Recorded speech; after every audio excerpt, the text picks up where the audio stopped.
Hey guys, tonight we travel 500 years back to an America untouched by traffic, noise or pollution. The land was quiet, calm and undisturbed. Prepare yourself for a journey into this peaceful, forgotten world. Before you settle in, take a moment, turn off the lights and simply listen. Enjoy the story as it unfolds, slowly, carefully, like history itself. Now, get ready to travel back 500 years when America was a vast, silent wilderness. Life moved slowly, guided by the sun, the seasons, and the subtle patterns of nature. Observation, patience, and quiet reflection shaped survival and understanding. This is a story of calm, deliberate life unfolding in the slow rhythm of the land. This was America before Europe arrived. There were no straight lines cutting across the landscape, no roads forcing direction. Rivers curved naturally, choosing their own paths. Forests grew dense and deep, layered with centuries of growth. Mountains stood unmoved, their presence accepted rather than challenged. Life here followed rhythm, not schedule. Morning came with light, not alarms. Night arrived with darkness, not clocks. People rose when the land allowed it and rested when the world grew quiet. Time was measured by seasons, not dates. The land was not empty, it was full, just not crowded. Across the continent, communities lived in careful balance with their surroundings. They understood the soil beneath their feet, the water that sustained them, the animals that shared the land. Knowledge was not written, it was carried, passed slowly, deliberately, from one generation to the next. Every place had meaning. A river bend was remembered because of a good harvest. A clearing mattered because it offered safety during storms. A trail existed because generations had walked it before. Nothing was accidental. In the eastern forests, tall trees formed natural shelters. Sunlight filtered softly through leaves, creating a world that felt enclosed yet alive. Movement here was quiet. People travelled carefully, leaving little trace behind. The forest provided food, medicine and protection, but only when treated with respect. Farther west the land opened. Grassland stretched wide, shaped by wind and migration. Life here was fluid. Communities moved with animals, followed seasonal patterns, and understood that staying too long could disrupt balance. The land was shared, not possessed. To the north, cold demanded preparation. Survival required patience. Food was stored carefully. Shelter was built to last. Life was slower, but intentional. Every decision mattered. In the south, warmth allowed abundance. Crops grew in cycles that were deeply understood. Settlements formed where water and soil worked together. Days followed predictable patterns, shaped by sun and rain rather than ambition. Silence was not emptiness here, it was awareness. Sounds existed, wind through grass, water against stone, distant movement, but nothing competed for attention. The world did not rush, and because of that, people listened more closely. Across vast distances, trade routes connected communities quietly.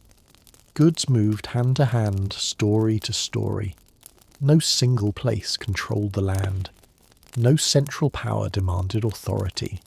Life was local, personal, and deeply connected to place. There was no concept of discovery. Nothing needed to be found. Everything was already known to those who lived there. Meanwhile, across the ocean, a very different rhythm was forming. Europe was growing crowded. Cities expanded. Land became something to measure, divide, and defend. Time accelerated. Competition intensified. The world felt smaller, tighter, louder. But here, on this continent, none of that had arrived. This was a world without maps, not because it lacked complexity, but because it did not need to be simplified. Boundaries were understood through experience, not lines. Movement followed nature, not ownership. Change happened, but slowly. And that slowness mattered, because it allowed memory to settle, it allowed balance to remain, it allowed the land to stay central. As this first part comes to a close, it's important to pause here, before anything changes, before ships appear on the horizon, before unfamiliar sounds break the quiet, before history begins to accelerate. In the next part we won't talk about arrival yet. Instead we'll move closer to daily life, to how ordinary days unfolded in a world that did not know it was about to be transformed. For now, let the land remain undisturbed. America is still a wilderness, and the silence is still intact. Ordinary days in a quiet world. When nothing is rushing you, life reveals its smallest details. In the America that existed before Europe, days were not filled with events, they were filled with continuity. Nothing dramatic needed to happen for a day to feel complete. Life unfolded in familiar patterns, shaped by land, weather, and memory. Morning did not begin at the same time everywhere. It began when light reached a certain place in the sky, when birds changed their sounds, when the air shifted just enough to signal movement. People woke slowly, not because they were tired, but because there was no reason to hurry.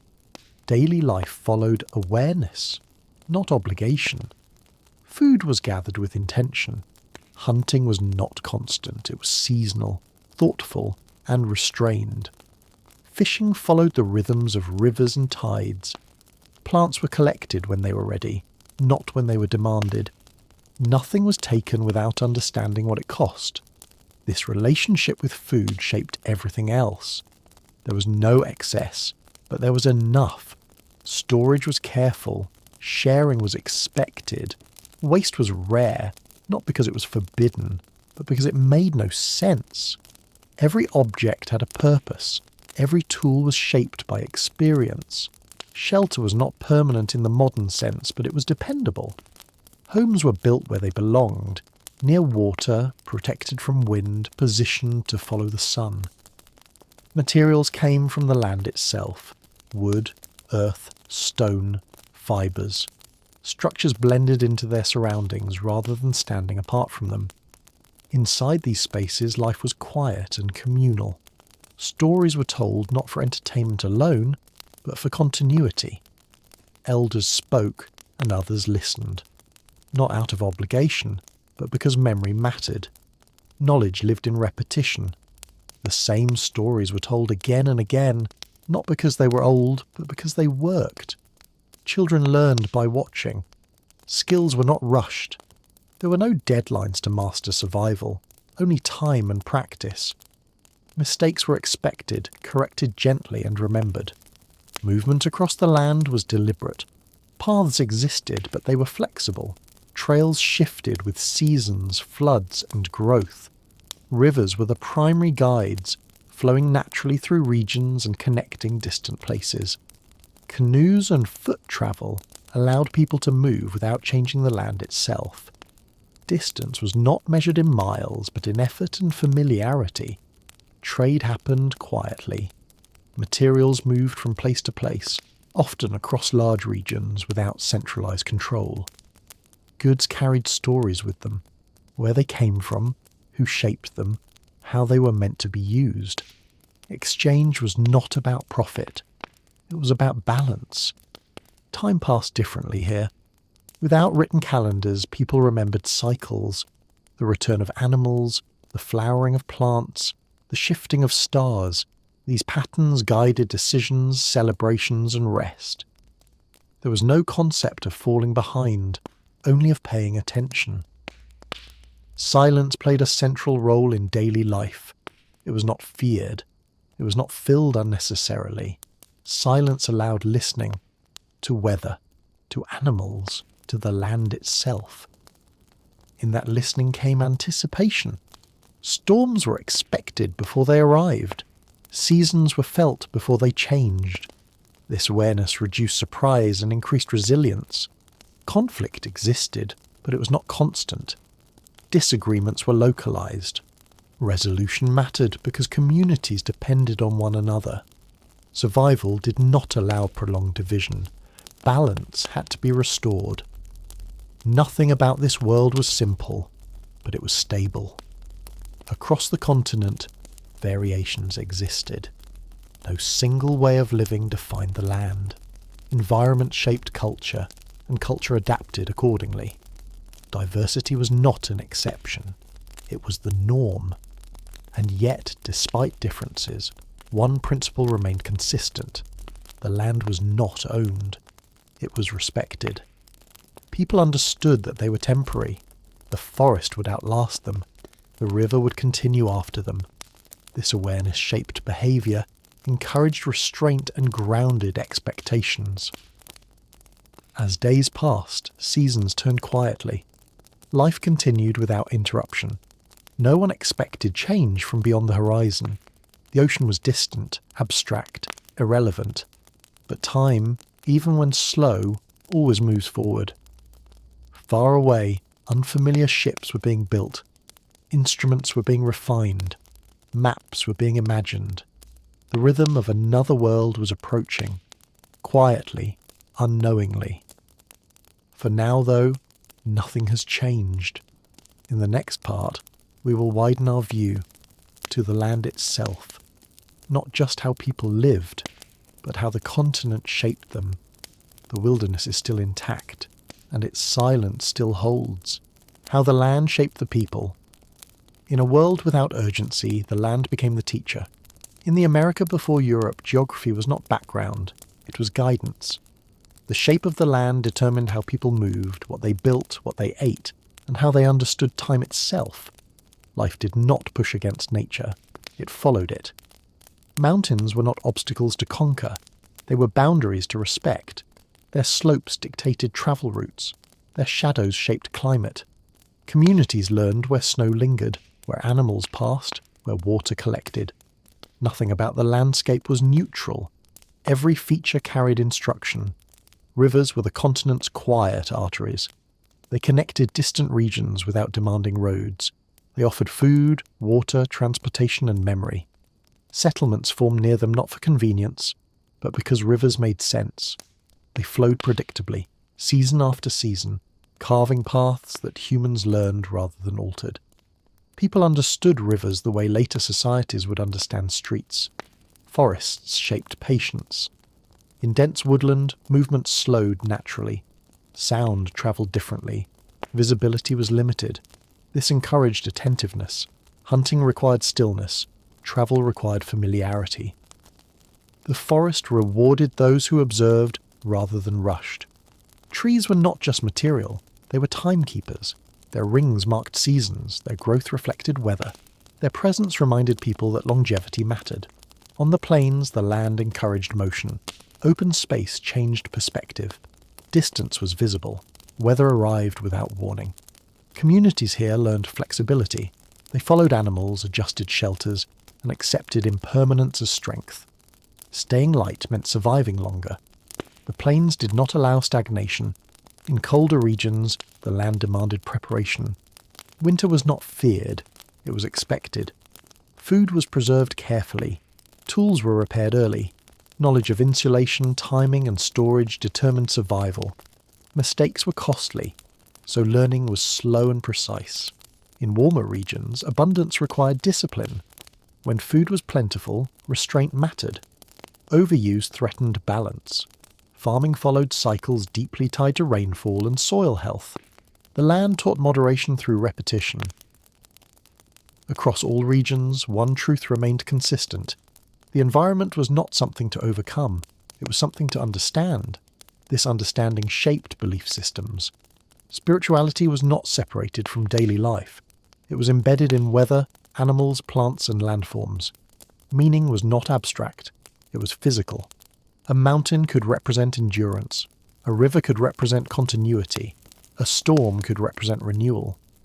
These beliefs reinforced respect. Nothing was wasted casually. Nothing was altered without thought. Change was measured, deliberate, and reversible whenever possible. Travel between regions expanded understanding. People who moved across landscapes carried stories of difference. They described forests that felt endless, plains that felt infinite, coasts that moved with tides. These stories were not exotic. They were informative. They helped others imagine lands they might never see. Maps were unnecessary because memory functioned as navigation. The land itself was the record. As generations passed, this relationship deepened. Children inherited not just tools, but awareness. They learned where to stand during storms, when to move camps, how to listen for animals they could not see. Mistakes were remembered longer than successes. This connection created stability. Not uniformity, but resilience. Change happened slowly because the land demanded it. Rapid transformation risked imbalance, and imbalance threatened survival. Far away, another way of thinking was forming. In Europe, land was increasingly abstract, measured, divided, controlled from a distance. Ownership replaced familiarity. Speed replaced observation. But here, none of that had arrived yet. The continent still shaped its people, not the other way around. As this part comes to a close, we can feel the weight of this balance. Life here was not untouched by hardship, but it was grounded. The land offered guidance, and people listened. In the next part, we will look at connection, not to land, but to one another. How communication, trade, and shared knowledge linked this vast continent long before ships appeared on the horizon. For now, the land remains central, and its lessons continue, quietly, patiently, unchanged. How people were connected without cities. In a world without cities, connection worked differently. In pre-European America, people were never isolated, even when they lived far apart. Connection did not depend on buildings, streets, or written messages. It depended on movement, memory, and trust built slowly over time. Daily life, as we saw before, followed rhythm and repetition. But those quiet routines were not confined to one place. They extended outward, forming networks that linked forests to plains, rivers to coasts, and distant communities to one another. Travel was purposeful, not constant. People moved when there was a reason. Seasonal gatherings, trade, ceremonies, shared work, or the exchange of knowledge. These journeys were not rushed. Routes were familiar, shaped by generations who had walked them before. Rivers served as the most reliable connectors, carrying people and goods across vast distances without disturbing the land. Trade existed quietly, woven into daily life. Materials moved slowly from region to region. Stone from one area appeared hundreds of miles away. Shells from distant coasts found their way inland.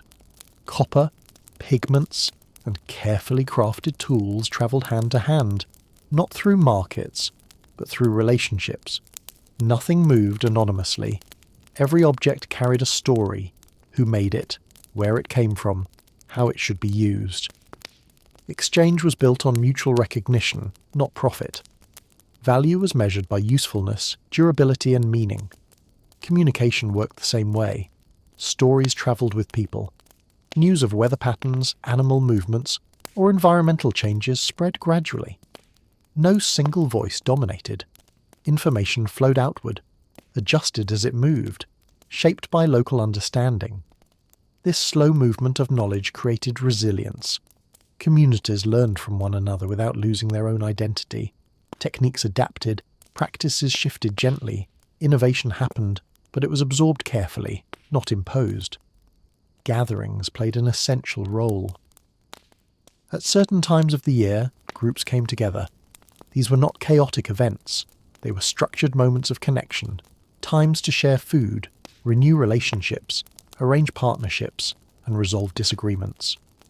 Memory was reinforced here. Traditions were repeated, ensuring continuity. Children observed these gatherings closely. They learned who belonged where, how respect was shown, and how differences were navigated. Social structure was not written, it was demonstrated. Conflict, when it occurred, was managed locally. Without centralized authority, resolution mattered deeply. Prolonged conflict threatened survival. Communities relied on dialogue, mediation, and shared understanding to restore balance. Peace was practical, not idealistic.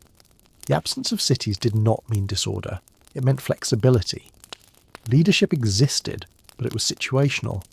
Influence came from experience, wisdom, and trust, rather than force.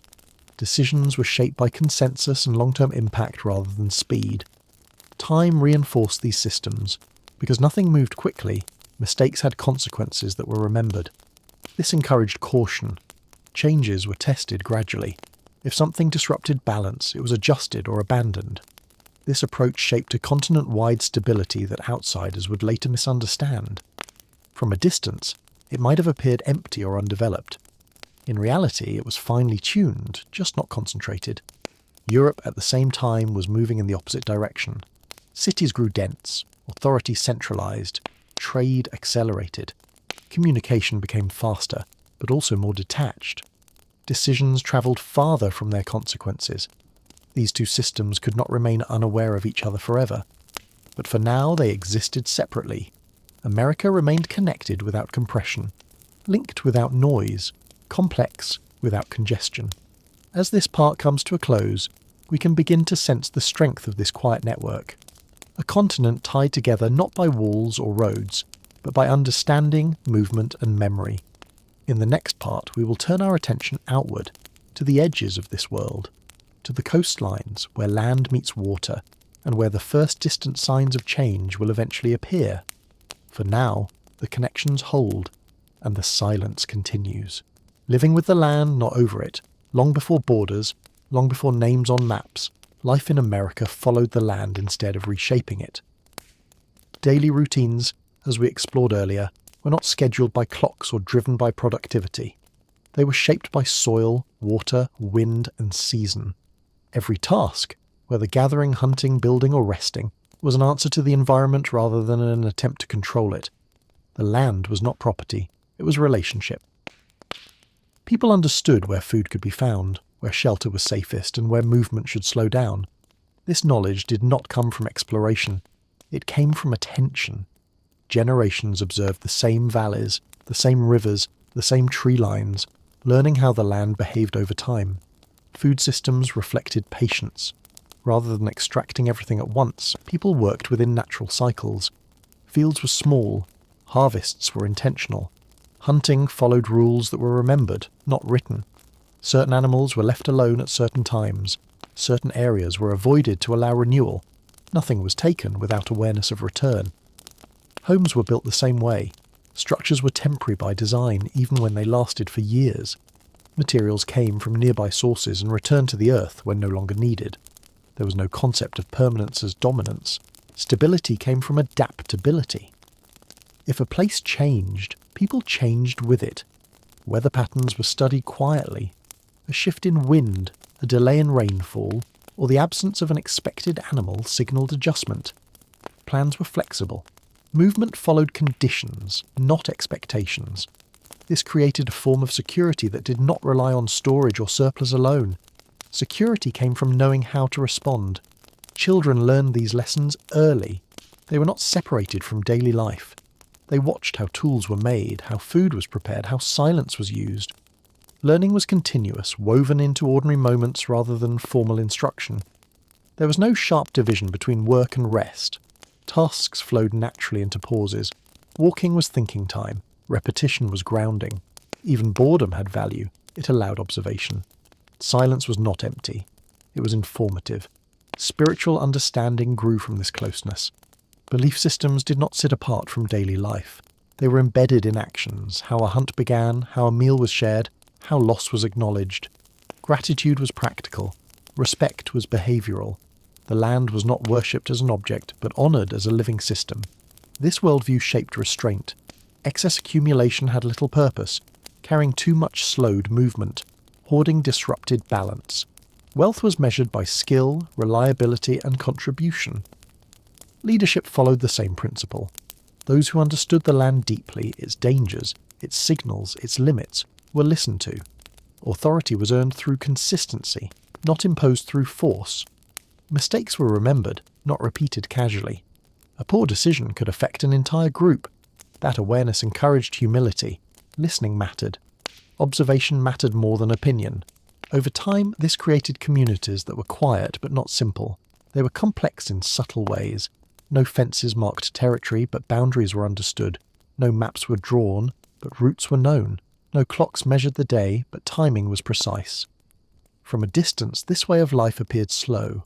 From within, it was responsive.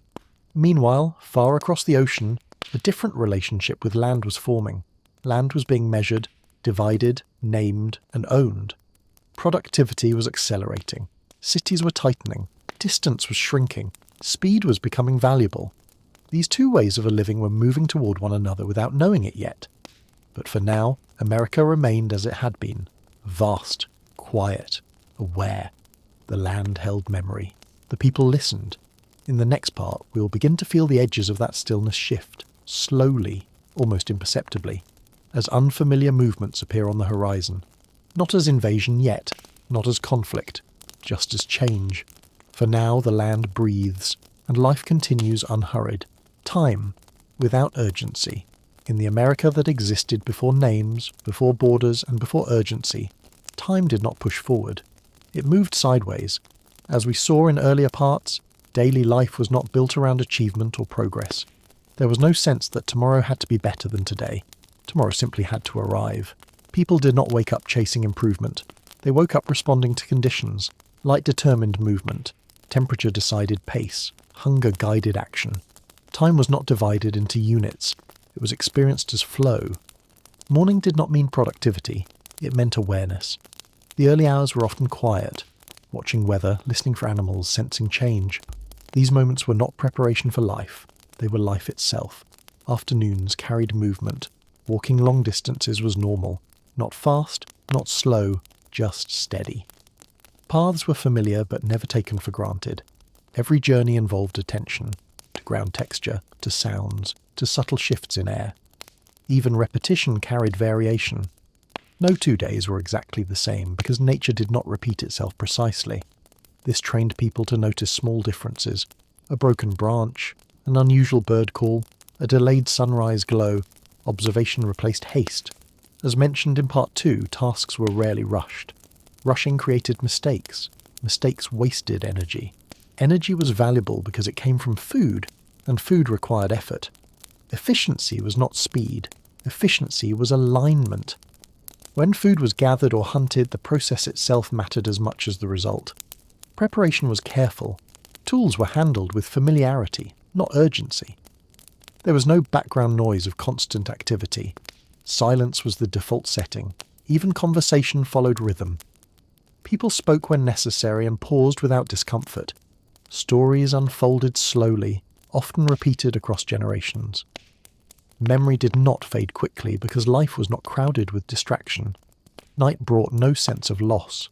Darkness did not interrupt productivity. It simply shifted awareness inward. Firelight narrowed focus. Voices softened. Movement slowed naturally. There was no fear of wasting time.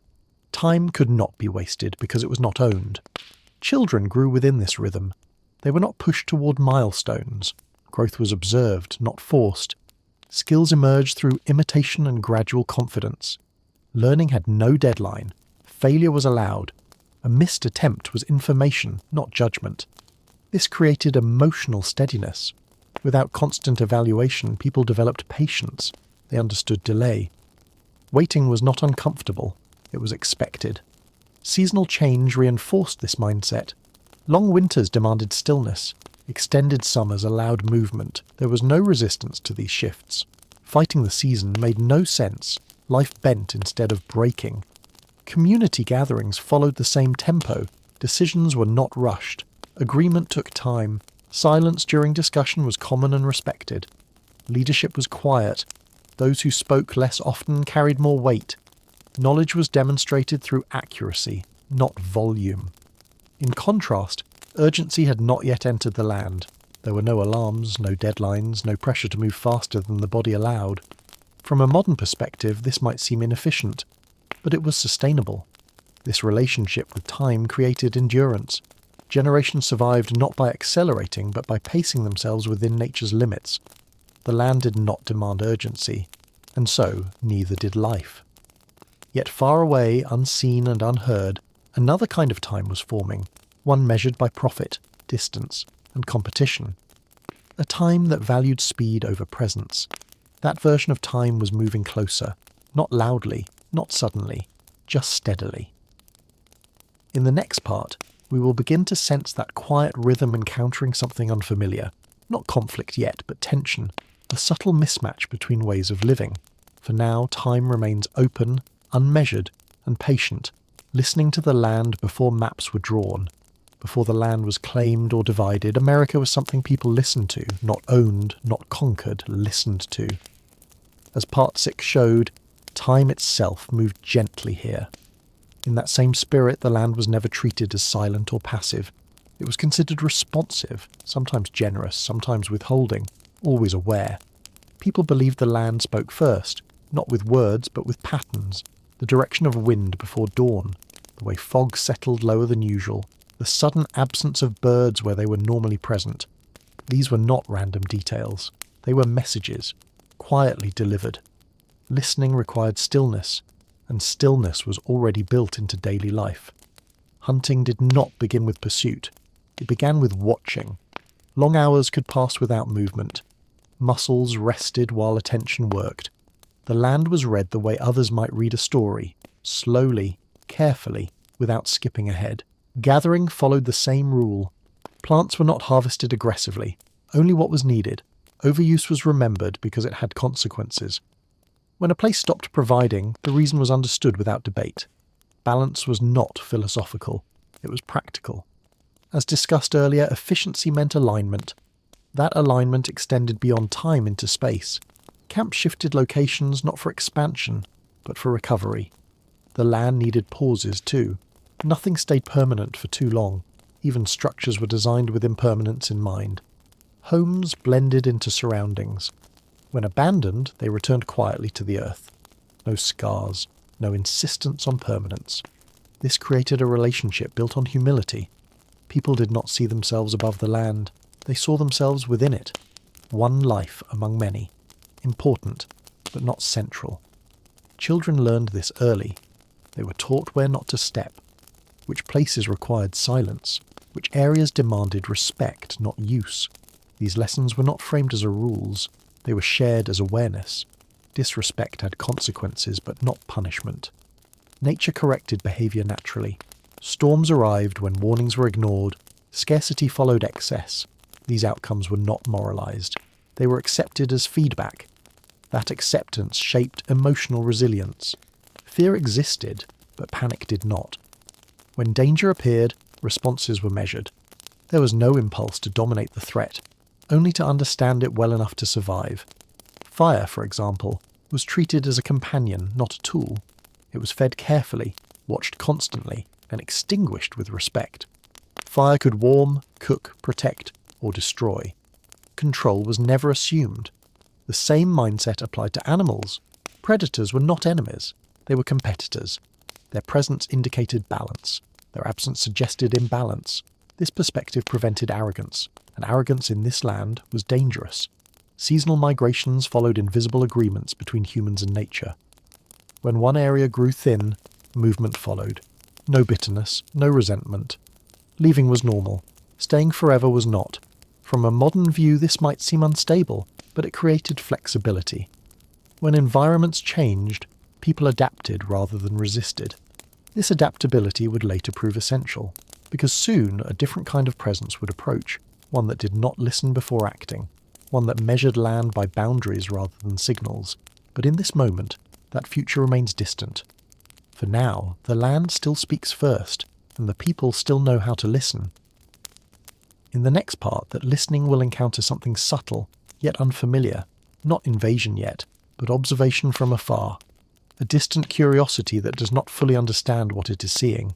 For now, the land breathes slowly, and life continues, unannounced and uninterrupted. When silence was enough. In the world shaped by listening, silence was never empty. It was full of information. As we saw in Part 7, people did not rush to speak over the land. In that same rhythm, conversation itself was sparse. Words were used carefully, because meaning mattered more than volume. Silence was not awkward, it was comfortable. Long pauses between sentences were normal. Sitting together without speaking was common. Nothing needed to be filled. Presence alone was enough. This affected how decisions were made. Choices were not immediate. When a question arose, about movement, hunting, weather or safety, it was allowed to rest. People watched. They waited. Answers emerged gradually, shaped by observation rather than argument. Leadership reflected this pace. Leaders were not loud figures. They did not command attention. Often they spoke last. Their value came from memory, of seasons, of mistakes, of what had happened before. Experience carried more weight than confidence, and confidence without patience was distrusted. Stories were shared slowly, usually at night, not to entertain, but to remember. Stories connected the present moment to the past, reminding listeners that they were part of a longer rhythm. No story was rushed. Pauses were part of the narrative. Silence allowed meaning to settle. Children learned by watching more than being told. Correction was gentle. Mistakes were allowed to unfold naturally. A child who ignored warning signs learned quickly, not through scolding, but through consequence. This created self-awareness early. People learned to read their own limits. Fatigue was respected. Hunger was anticipated, not ignored. Pushing beyond capacity was unnecessary. Daily life was structured around sufficiency, not excess, not urgency, just enough. Food was prepared with patience, nothing fast, nothing wasteful. Cooking itself was a shared moment, unhurried and communal. Meals were not events, they were continuations of the day. Time did not stop for eating, it simply flowed through it. The absence of clocks meant no pressure to finish. Hunger guided the start. Satisfaction guided the end. Sleep followed the same rule. Rest was not scheduled, it arrived naturally. People slept when the body asked for it, woke when light returned. Dreams were noticed, sometimes shared, but never analysed aggressively. Dreams were considered messages, not puzzles to solve, but feelings to carry. Fear existed, but it was quiet. There were dangers, of course. Weather could turn suddenly, animals could surprise, illness could arrive without warning. But fear did not dominate thought. Awareness did. Preparation replaced anxiety. Tools were simple but trusted. Each item had a known purpose. Nothing was decorative, nothing was excessive. Objects earned their place through usefulness. This minimalism extended to desire. Wanting less created stability. When little is required, little can be lost. This is why displacement, when it happened, was survivable. People carried skills, not possessions. Knowledge travelled lightly. As parts 6 and 7 showed, movement was not failure, it was adaptation. Leaving was not loss, it was continuation. From a distance, this life might appear quiet, but inside that quiet was constant attention, a calm alertness, a readiness without tension. This readiness would matter, because beyond the horizon, unseen and unheard, something else was forming, a mindset shaped by ownership, measurement and speed. A worldview unfamiliar with listening before acting. That meeting had not happened yet. For now, the land remains unclaimed in the modern sense. Paths exist, but they are temporary. Names exist, but they change. Silence still leads. And in that silence, life feels complete, without needing to expand, conquer or hurry. In the next part, faint signs will begin to appear. Not arrivals yet, just subtle disruptions, strange objects, unfamiliar traces, small enough to ignore. But history rarely announces itself loudly at first. The first unfamiliar signs. Nothing arrived suddenly. History rarely does. Before any voices were heard, before sails touched the horizon, the land noticed small differences. Changes that did not announce themselves, but quietly interrupted familiarity. A tree cut in a way no one recognised. A shoreline disturbed where no seasonal camp existed. Marks on the ground that did not match known movement. At first, these things were observed, not feared. Curiosity came before concern. People knelt near footprints, touching the edges lightly, comparing shape and depth. They noticed the weight was uneven. The steps were hurried. The rhythm felt unfamiliar. These were not the movements of someone who knew the land. That mattered. Those who lived here moved with balance. Their steps adjusted instinctively to soil, stone and slope. These prints suggested urgency, purpose without patience. Still, no conclusions were drawn. Silence held. Objects appeared slowly. Small pieces of metal, oddly shaped. Fragments that did not belong to tools used here. Shiny surfaces that reflected light sharply, unnaturally. They were picked up carefully, examined, set down again. Metal existed, but not like this. This kind of material carried permanence, a resistance to weather, a refusal to blend back into the land. It felt foreign. Elders remembered stories, vague, passed down lightly, about distant encounters far away. Not here, not now. Stories of boats larger than expected, of people who carried the land with them instead of adapting to it. But those stories had never reached this far inland. They felt distant, almost symbolic, so life continued. Hunting followed familiar patterns, water was gathered, food was prepared. Children played without noticing the quiet shift happening around them. The land, however, was listening. Birds changed their routes slightly. Certain animals avoided areas they had used freely before. These signs were subtle but consistent. Something was altering the balance. Still, there was no urgency. Urgency belonged to those who did not trust time. As Part 8 showed, waiting was natural here. Observation was protection. When unfamiliar smoke appeared near the horizon, thinned, brief, inconsistent, it raised questions. Smoke was communication. Smoke meant intention. But this smoke did not follow known patterns. It did not signal community. It did not signal warning. It lingered without clarity. Scouts were sent, not to confront, but to understand. They moved quietly, deliberately. They avoided open ground. They watched from a distance. What they saw confused more than it alarmed. People carrying too much, heavy clothing unsuited for the climate, movements stiff, constrained by objects, loud voices, frequent gestures. They seemed disconnected from their surroundings. They cleared land unnecessarily. They built without regard for wind or water. They struggled where ease was possible. It was strange to watch. These newcomers appeared strong, yet fragile, confident, yet unaware. Most unsettling was how they treated the land. They marked it. They measured it. They behaved as though it could belong to someone. This idea had no equivalent here. Land was shared, borrowed, passed through, never owned. Ownership implied permanence. Permanence implied control. Control over something alive felt dangerous. Still, no action was taken, no aggression, no fear-driven response. This was not yet a threat. It was simply different. At night, discussions remained calm. Stories were shared, not conclusions. Elders reminded everyone of patience, of watching longer before deciding anything. Change, they knew, often tested awareness before demanding response. And so, for now, the wilderness remained mostly untouched. Quiet still dominated the landscape. The rhythms of water, wind, and movement continued. But something had shifted. The land had noticed unfamiliar hands, and once noticed, it could never fully return to unknowing. In the next part, contact will not yet be confrontation. Instead, it will be misunderstanding. Quiet, slow, and deeply human. The kind of misunderstanding that history later struggles to explain. The rhythm before arrival.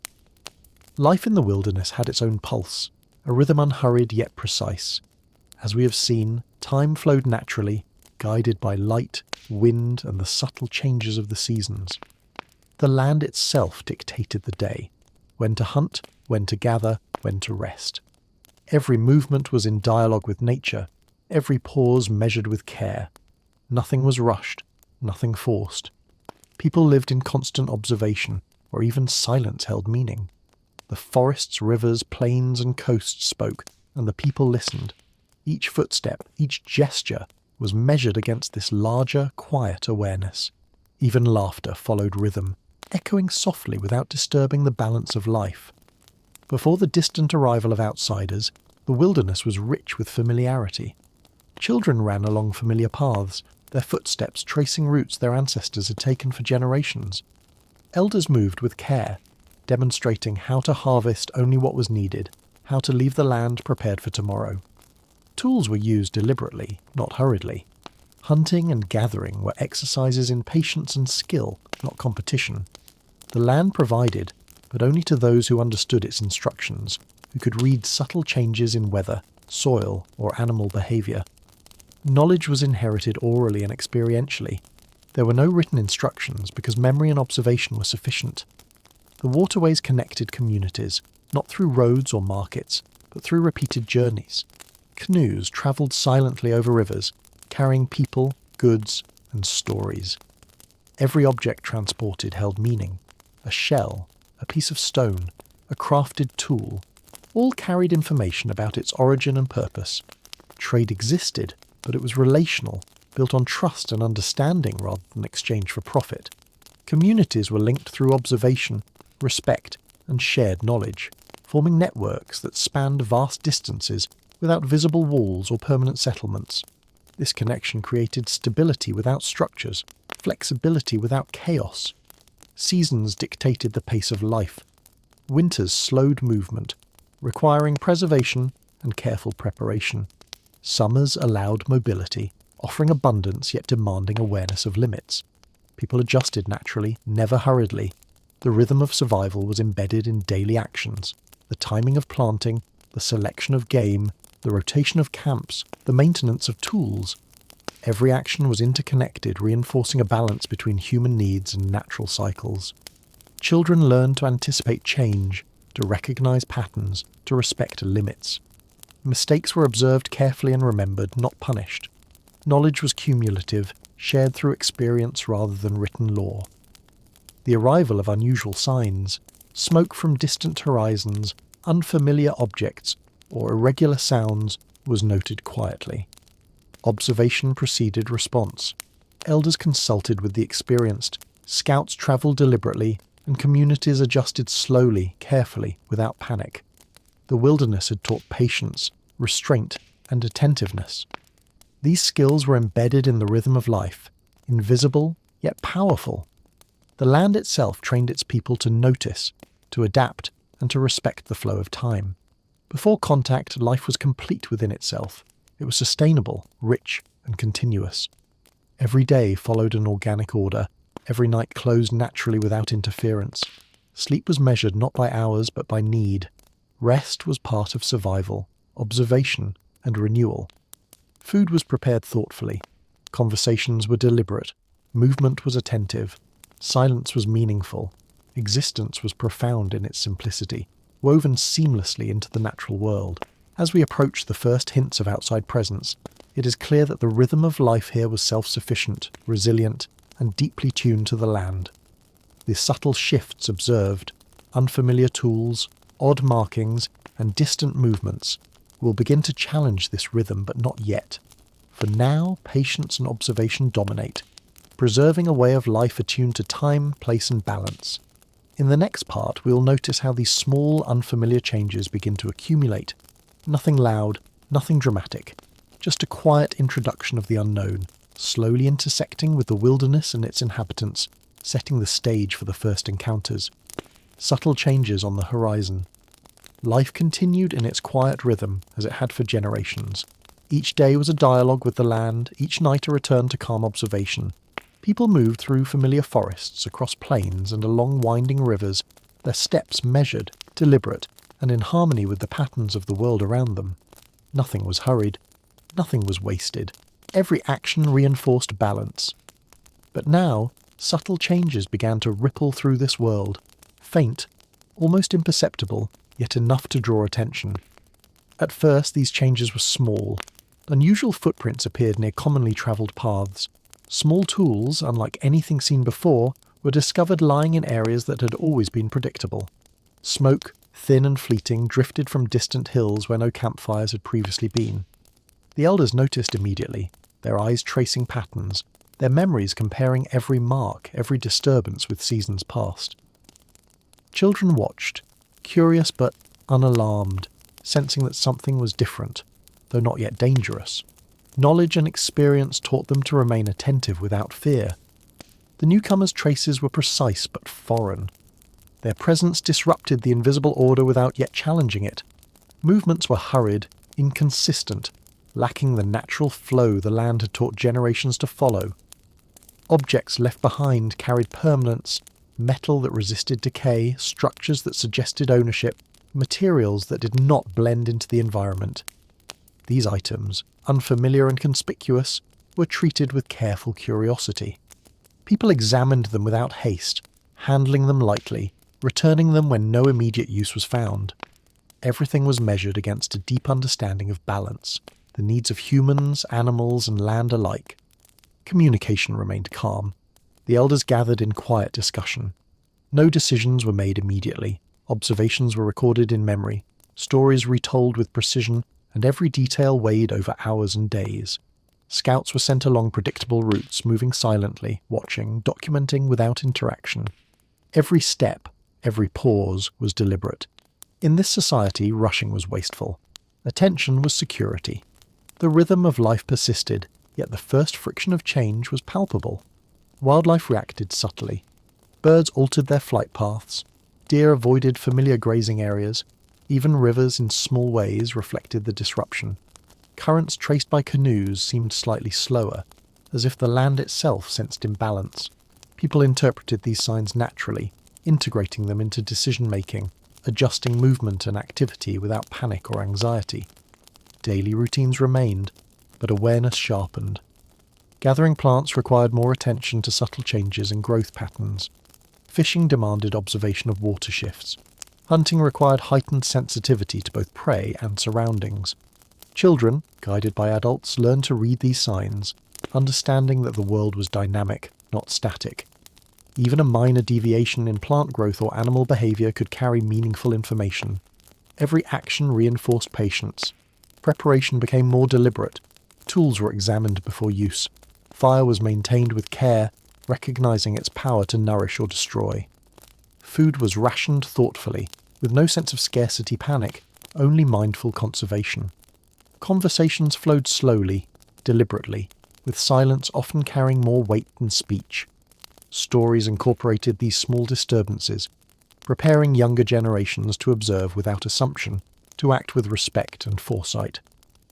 This period of subtle observation created a form of quiet resilience. People were aware that the unknown was approaching, yet they maintained control over their own behaviour. There was no aggression, no rushed reaction. The land, still their primary teacher, dictated responses. Knowledge, experience and memory guided them more than speculation. Change was noted, not feared. By now, the first faint signs of unfamiliar presence had begun to accumulate. Traces here, objects there, smoke drifting. Individually, each was insignificant, almost ignorable. Together, they formed a pattern that the attentive could recognize. Life in the wilderness remained largely uninterrupted, yet a growing awareness hinted that a new rhythm might one day be imposed upon this land. As this part closes, we see a world standing still in its natural pace, aware yet unshaken. Observation, patience, and respect for the land maintain order even as the first whispers of change appear on the horizon. The wilderness remains resilient, teaching its inhabitants to notice, wait, and adapt. In the next part, we will explore how these small, unfamiliar changes begin to intersect more directly with daily life. Still subtle, still mostly silent, but enough to test the patience and rhythm of this quiet world. The quiet lessons of observation. Life continued in the wilderness with its unhurried, deliberate rhythm as it had for generations. Each day unfolded according to the subtle cues of the land, each night returned to attentive calm. People moved with purpose, yet never hurriedly. Every step was measured. Every pause carried meaning.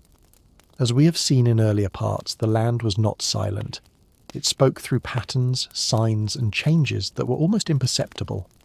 Rivers shifted slightly, winds carried new scents, trees bent differently, and animals adjusted their movements. Those who lived here understood that observation was as critical as action, patience as essential as energy. Nothing was ignored, and yet nothing was forced. Knowledge was not written down. It was internalized, remembered, and passed along in quiet guidance from one generation to the next. Children learned by doing, by watching, by listening. Elders shared insights not as instructions but as examples, subtle cues woven into daily routines. Every action reinforced awareness. Fire was managed carefully, not rushed, because it demanded respect. Tools were maintained meticulously, not for efficiency alone, but to honour their role in sustaining life. Food was gathered deliberately, ensuring no excess was taken and no need left unmet. Meals were slow, communal and rhythmic, reflecting the natural cycles of the day and season. Conversation followed similar rules. Words were chosen with intent. Silence was not empty, it was full of meaning. Listening was as valuable as speaking. Even boredom held purpose. It provided space for noticing the unusual, for catching the slightest change that could signal a shift in environment or the arrival of something unexpected. And now, as we move deeper into these quiet observations, the first accumulations of subtle disturbances begin to interact more directly with daily life. Footprints grow more consistent, smoke lingers longer in the distance, and unfamiliar objects appear repeatedly. These traces are still faint, almost ignorable, yet together they form patterns that the attentive recognise. The elders watch carefully, teaching children not only to move but to interpret, to anticipate, to understand without reaction. Awareness is heightened, but calmness remains. Life does not accelerate. Routine does not break. Yet the wilderness begins to carry a new tension, one that is quiet, almost imperceptible, but enough to suggest that change is approaching. The rhythm of life here, honed over generations, is being tested, not yet by conflict, but by observation of the unfamiliar. Adaptation, patience, and resilience are now more important than ever. Every step, every glance, every pause is a lesson in careful attention, and as the day closes, life continues, deliberate, aware, and profoundly in tune with the land. In the next part, we will begin to feel these small, subtle disturbances become slightly more tangible, shaping the choices and movements of the people while the land continues its silent guidance. Signs of a world shifting. The wilderness had its rhythm, and the people moved within it, attuned to every subtle cue, every whispered change. As we have explored in earlier parts, life was deliberate, unhurried, and steeped in observation. But now the first signs of a world beyond this familiar one began to appear more frequently. Small anomalies, almost unnoticeable at first, accumulated over days and weeks. Objects of foreign make appeared along trails, sharp metal fragments glinting in sunlight, pieces of cloth unfamiliar in texture and colour, tools that made sense in no known pattern. Footprints multiplied, sometimes overlapping, sometimes isolated, suggesting movement that was neither predictable nor steady. Smoke rose from horizons where no fires had existed before, thin, inconsistent, yet persistent enough to draw attention. The elders gathered in quiet council, comparing these signs with memories and traditions, weighing observation against instinct. Children watched from a distance, curious yet calm, learning the ways of noticing without panic, understanding without immediate action. The land itself seemed to register these changes. Birds altered their routes, deer avoided paths they had crossed for generations, and streams reflected subtle shifts in movement along their banks. Every ripple, every sound, every flicker of light became meaningful, interpreted with care and patience. Those living here were attuned not just to survival, but to understanding. Observation was a form of protection. Awareness was as critical as food or fire. Life unfolded according to the natural rhythm, yet now an added layer of attention was required. People measured every new object, every unusual sound against long experience. They touched, weighed, examined, and then returned items when no immediate use presented itself. Nothing was dismissed, nothing overlooked, because small things often carried the largest lessons. Daily routines continued, but now they were subtly different. Gathering food demanded extra attention. Was the plant healthy or altered by distant interference? Hunting required focus on irregular animal behaviour, reading changes that were new and unexplained. Children were taught to note everything, the odd footstep, the broken branch, the unfamiliar mark in the soil, without jumping to fear or assumption. This was preparation for understanding a changing world. Conversations, always deliberate, now included observations about these anomalies, but conclusions were never rushed. Decisions were delayed in favour of careful study, reinforcing the patience ingrained by generations of living in tune with the land. Even nights carried this new awareness. Sleep remained necessary, but eyes opened briefly to notice the faint glow of distant lights, the odd pattern of stars disrupted by smoke, or the strange hum of wind carrying an unusual sound. Dreams were observed as messages, not omens, offering insight into patterns too subtle to catch while awake. Life, though familiar in its daily structure, had taken on an additional tension, quiet, but undeniable. The wilderness itself had always been a teacher, and now it emphasised a new lesson. Change arrives slowly but relentlessly, and those who notice first hold the advantage. Small communities move deliberately, reinforcing pathways, maintaining careful observation posts, and teaching the young to read the subtle language of the land. Fire, food, tools, and conversation continued with the same measured attention, but now each action included a second layer, understanding how the unfamiliar interacted with the familiar. Awareness had become a skill that reached beyond survival.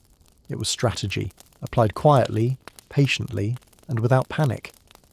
Life had not yet been interrupted, but the rhythm was shifting imperceptibly as the wilderness and its inhabitants encountered hints of a world they had never known. In the next part, we will see these quiet signs begin to weave into daily life more directly. They will test routines, patience, and understanding, hinting at the first encounters without yet revealing the full story. The wilderness remains patient, as do the people, but the stage for subtle change is now set. The lessons of observation and restraint are about to be tested in ways both ordinary and profound.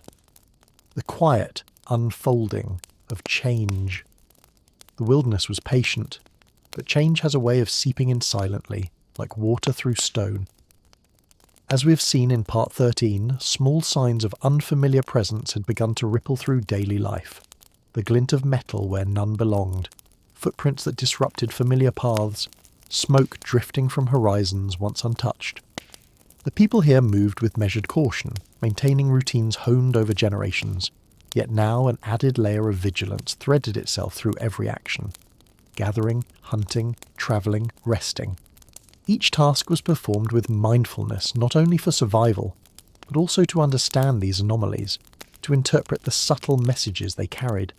Observation, as always, was paramount.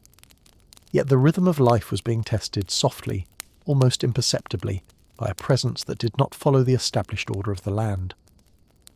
At dawn, scouts would venture quietly along well-worn trails, examining new marks without leaving their own. They noted broken branches, unusual footprints, signs of hurried movement. Each observation was catalogued mentally, compared against years of knowledge, and discussed in hushed councils with elders. Children watched from a distance, learning the art of noticing without interference, absorbing lessons in patience and interpretation. The wilderness itself seemed to respond, offering hints and clarifications.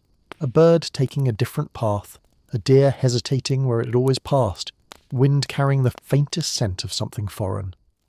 Every living element was a teacher, every change a story waiting to be understood. Daily life adapted subtly. Fire was tended with the same care as before, but now its light served another purpose, to illuminate details in the environment that might otherwise go unnoticed. Meals continued to be prepared thoughtfully, yet the presence of the unfamiliar demanded additional attention. Conversations remained deliberate and slow, embedding knowledge of these disruptions within stories and shared observations. Silence, as always, carried as much information as speech. Listening was not passive, it was an active, essential skill, a means of preparing the community for what might eventually arrive. The land, as parts 7 and 8 revealed, had always been a guide.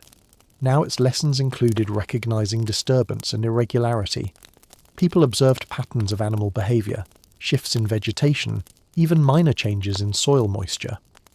Nothing was ignored, everything was interpreted as part of a larger tapestry, teaching lessons not only about survival, but about understanding the approach of forces beyond immediate control.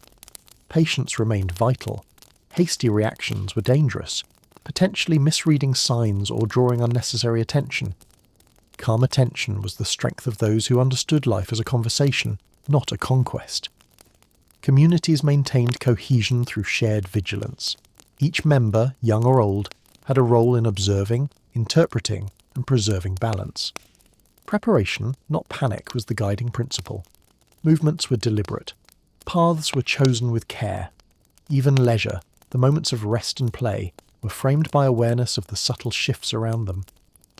The wilderness was both stage and teacher, offering constant feedback.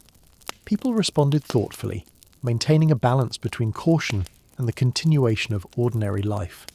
Their existence was intertwined with the land, a continuous dialogue of observation and adaptation. As the days passed, the accumulations of subtle disturbances became more apparent.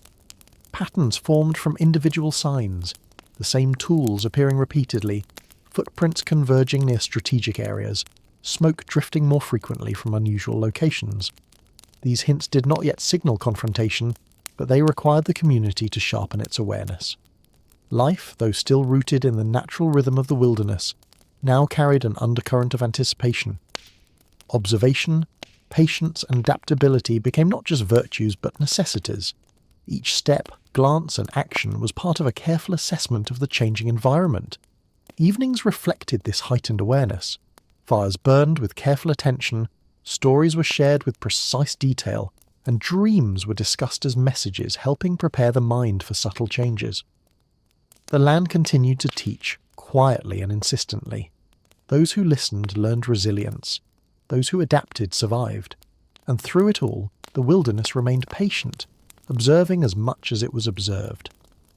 Change had arrived silently, softly, but unmistakably. The rhythm of life was intact, yet a new awareness threaded through it, signalling that the wilderness and its inhabitants were standing on the edge of a slowly unfolding shift that would challenge even the most seasoned observer.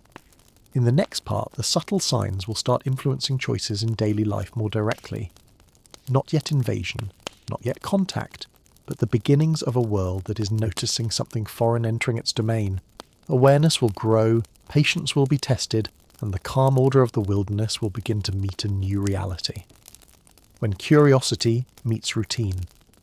The wilderness had its own rhythm, a slow, deliberate cadence that guided every life. For generations, people moved through forests, plains, and rivers with steps measured by experience, not by haste. Daily routines were anchored in the land's quiet instructions: when to hunt, when to gather, when to rest, and every action was attuned to the subtle cues of wind, water, soil, and animal behaviour. Yet, as we have seen in Part 14, the first signs of the unfamiliar were no longer isolated. They were recurring, faintly weaving into the everyday fabric of life. Small objects of unknown origin appeared with increasing frequency. Smoke drifted intermittently from distant hills. Footprints overlapped familiar paths in ways that suggested purpose, but not familiarity. The elders took note. The scouts recorded every trace, and children, as always, learned to observe without interference, gradually understanding that the world was larger than they had imagined. Daily life adapted organically. Fire was tended with precision, providing light not only for warmth and cooking, but also to illuminate details that could otherwise go unnoticed. Tools, carefully maintained, were inspected for signs of alteration or unfamiliar origin. Food was gathered thoughtfully, its preparation guided by tradition and tempered with heightened awareness of subtle disruptions.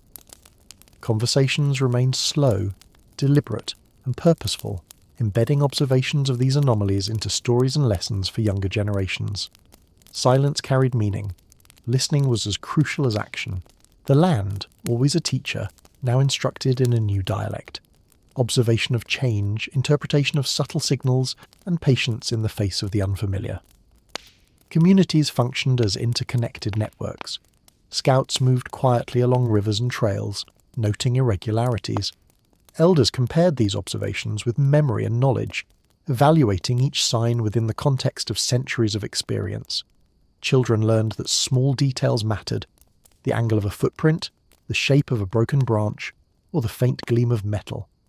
These lessons reinforced resilience, patience, and awareness. Life remained continuous, but it now carried an undercurrent of vigilance. Adaptation had become as natural as survival. The land itself seemed to respond. Birds altered their flight, animals avoided familiar grounds, and rivers reflected subtle disturbances in the patterns of movement. Observers understood that every change, however minor, was part of a broader message. Awareness and patience had always been vital, but now they became essential for navigating the shifting balance between the known and the unknown. No rush, no panic, only careful observation and interpretation. Evenings carried their usual calm, yet beneath the quiet was a sense of anticipation. Fires glowed steadily, conversations unfolded with deliberate care, and dreams were discussed as lessons rather than entertainment. Observation was continuous. The land and its inhabitants maintained a dialogue that was simultaneously ancient and alert to the present. Signs of the unfamiliar, though subtle, were no longer ignored. The rhythm of life persisted, but a new layer had emerged. Curiosity interwoven with caution, awareness deepened by experience. In this part, we see the first convergence of routine and the unfamiliar. Daily tasks, hunting, gathering, travelling, teaching, but were subtly reshaped by these recurring signs. The community did not panic. They did not rush. Instead, they adjusted gradually, integrating the new into the old, using knowledge and observation to maintain equilibrium. Awareness, as always, was protection. Patience, as always, was survival. The wilderness continued to teach, insistently yet quietly, that understanding required time and adaptation required attention. As this part concludes, life remains largely uninterrupted, yet the stage is set for these subtle disturbances to influence choices more directly. The familiar rhythm persists, but it now carries threads of tension and curiosity, slowly preparing the inhabitants of the land for encounters that will demand understanding, patience, and resilience. In the next part, we will explore how these small, unusual signs begin to intersect more actively with the patterns of everyday life, creating the earliest hints of interaction between the known and the unknown. The first glimpses beyond the familiar. The wilderness moved in its unhurried, measured rhythm, and life within it followed patterns honed over countless generations. People knew the land intimately, the bends of rivers, the growth patterns of trees, the movements of animals across plains and forests. Each day was deliberate, each action purposeful, grounded in understanding rather than haste. But as we have seen in Part 15, the world beyond the known had begun to leave traces, subtle yet persistent, threading themselves into everyday life. These were not disasters nor invasions. They were faint signs, whispers of another presence, smoke from unfamiliar fires, tools and objects unlike anything remembered, footprints in places once predictable. The elders noticed, as always, and the scouts observed silently, cataloguing, comparing, learning without interference. Children, curious yet calm, absorbed these lessons in observation, discovering that life was both constant and mutable, predictable and full of surprises. Daily routines adapted without urgency. Fire was maintained with care, not only for warmth and cooking, but also as a tool for close observation. Light revealing small details of the environment, shadows exposing unfamiliar traces. Tools were scrutinized, their weight, shape, and finish compared to known forms. Food was gathered, checked, and prepared with heightened awareness, understanding that even the smallest change in the surroundings could carry meaning. Conversation remained slow, deliberate, and purposeful. Stories wove observations into memory, creating mental maps of these anomalies, ensuring that knowledge was cumulative and shareable. Silence was meaningful. Listening was as important as action. The land itself was a teacher, instructing those who paid attention in subtle shifts, tiny disturbances, and faint signs of difference. Communities responded with patience and method. Scouts moved carefully along well-known trails and waterways, noting every deviation. Elders convened councils to discuss the implications without rushing to conclusions. Observations were debated thoughtfully, cross-referenced with experience, and stored as knowledge for both immediate and future use. Children practiced awareness as a daily habit, noticing the angle of a footprint, the type of soil displaced, or a glint of metal hidden among leaves. Every detail became a thread in the tapestry of understanding, reinforcing the skills of patience, perception, and deliberate interpretation. The land reflected these subtle disturbances. Birds altered their flight patterns, animals hesitated or shifted paths, rivers carried signs of unusual movement along their banks. Observers understood that these changes were not random but meaningful. Awareness was protection, observation was survival.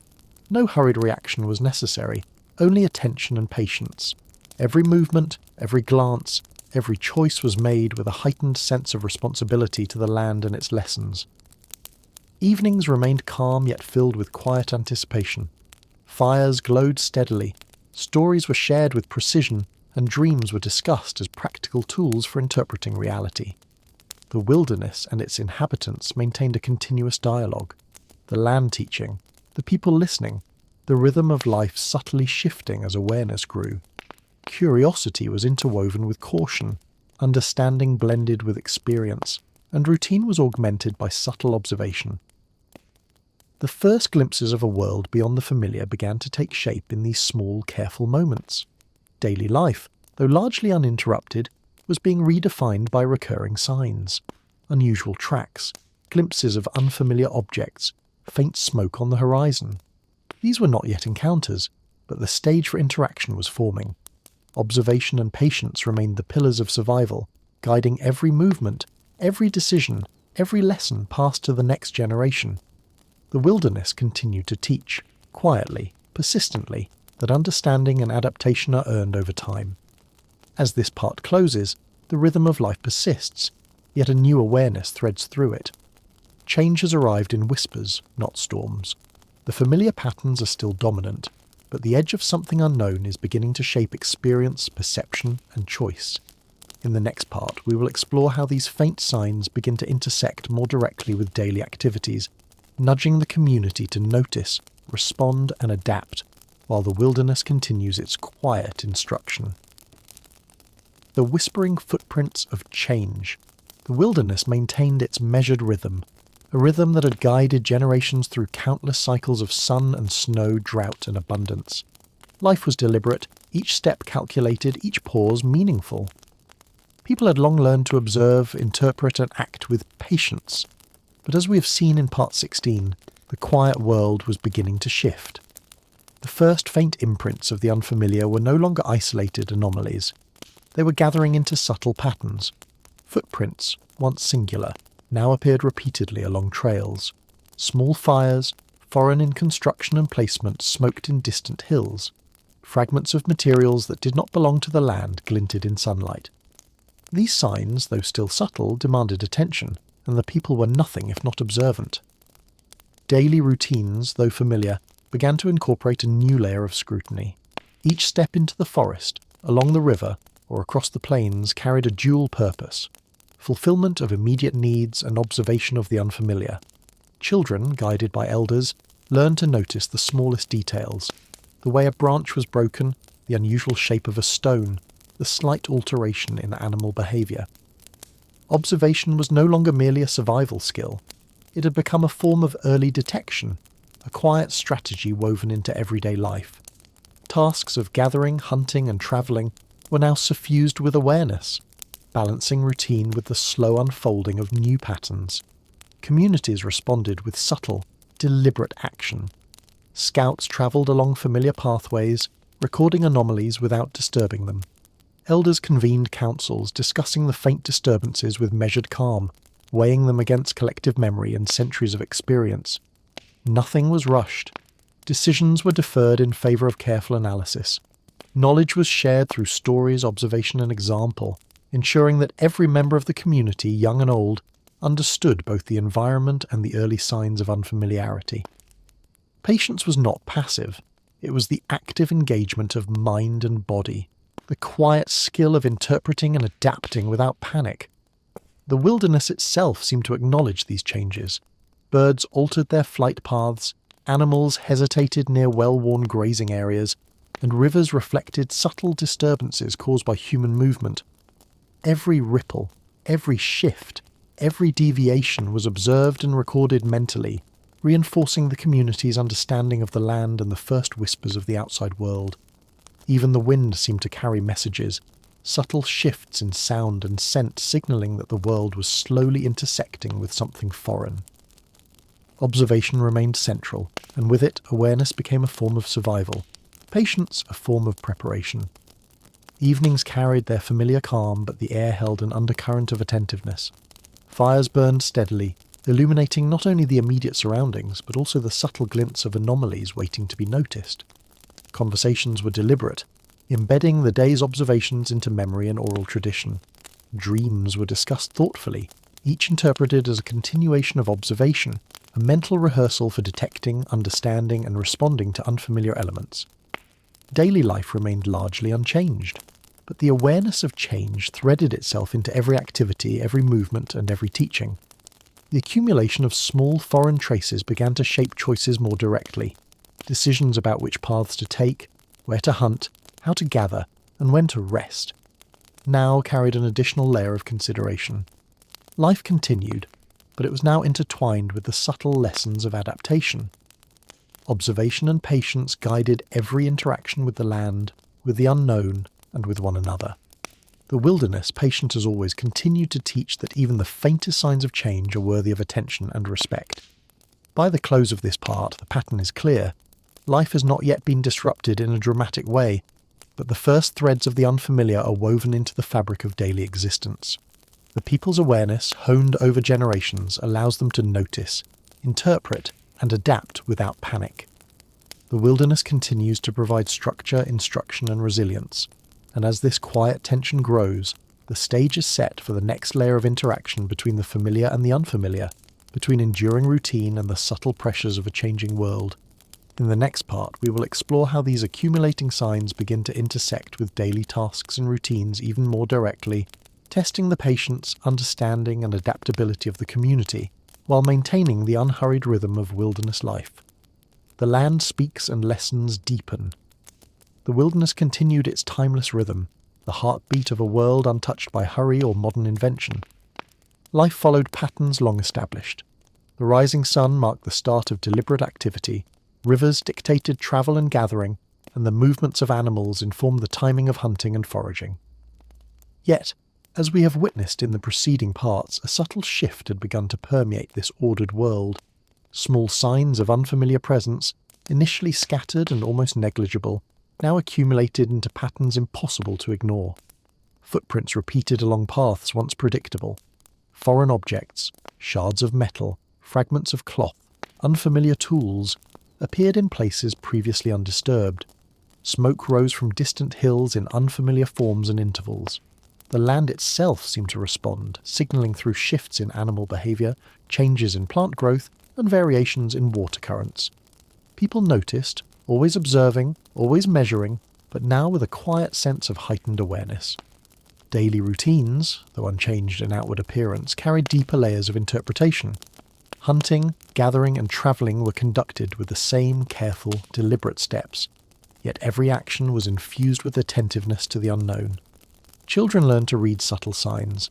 A branch displaced differently than expected, a footprint angled unusually, a glint of material unrecognisable.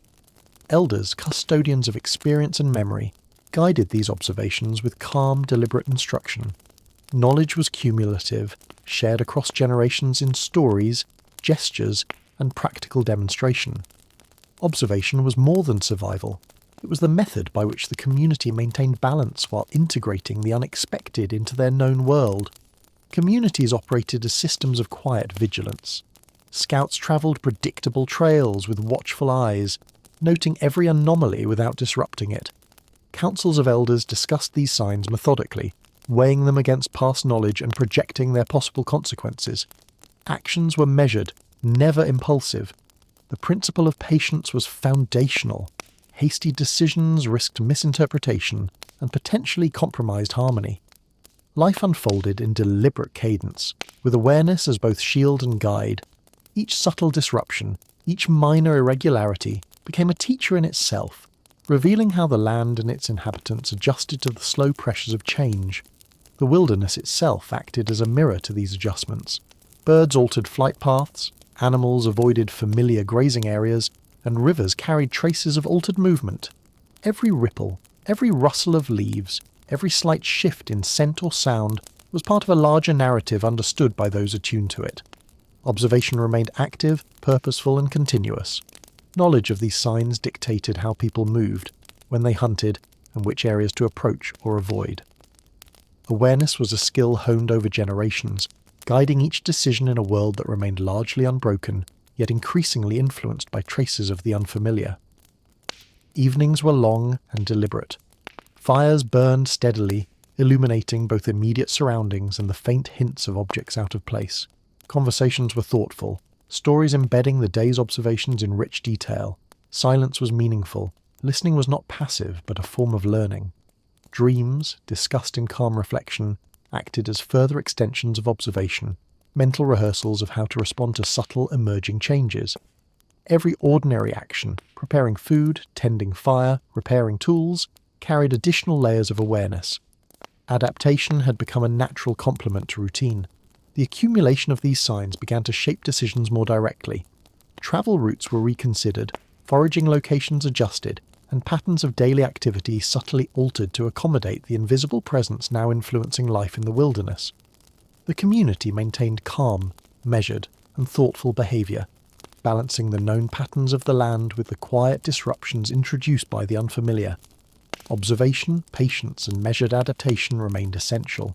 The wilderness continued to teach, and the people continued to learn. As this part closes, life remains deliberate, rhythmic and harmonious, yet threads of tension and curiosity weave through it. The signs of change are now a continuous undercurrent, subtly guiding actions, choices, and teaching lessons of resilience, attentiveness, and adaptation. In the next part, we will explore how these accumulating signs begin to intersect even more tangibly with everyday activities, demanding decisions, adjustments, and the first careful interactions with the unfamiliar elements that now share this landscape. The subtle intrusions and the discipline of observation. The wilderness remained patient, an eternal teacher whose lessons unfolded slowly, deliberately, and with meticulous rhythm. Generations had learned to move with the land, to notice the bend of a river, the subtle rustle of leaves, the ever-changing patterns of sunlight through trees. Daily life had always required careful attention, yet as we have seen in Part 19, subtle signs of an unfamiliar presence had begun to appear with increasing frequency. These were not violent disruptions, not sudden invasions. They were faint, persistent, quietly accumulating anomalies that tested the attentiveness of all who lived within this land. Footprints, often small but unusual in pattern, traced along once familiar paths. Fragments of foreign tools or materials glinted under sunlight in unexpected locations.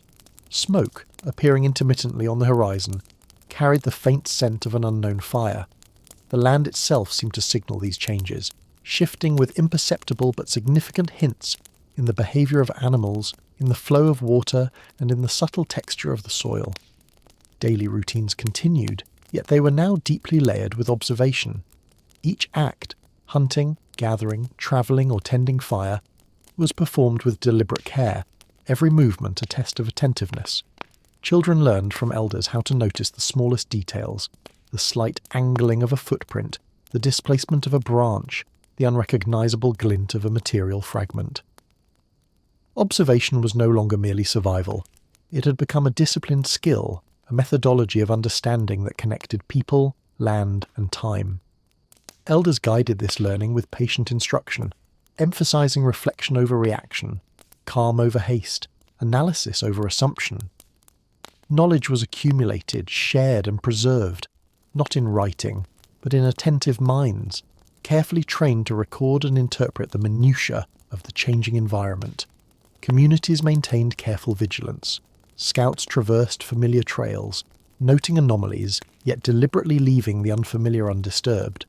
Councils of elders discussed these observations in deliberate rhythm, assessing patterns, weighing possibilities, and integrating new information into the framework of long-held knowledge. No decision was rushed. Every movement was calculated. Even the most mundane acts were infused with layered awareness. Tending fires, preparing meals, repairing tools, and sharing stories all became exercises in perception and interpretation.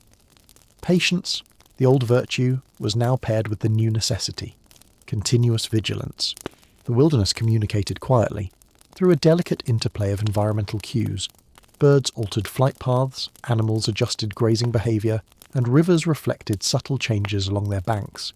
Each shift was meaningful, offering guidance, warning, or confirmation to those who had learned to notice.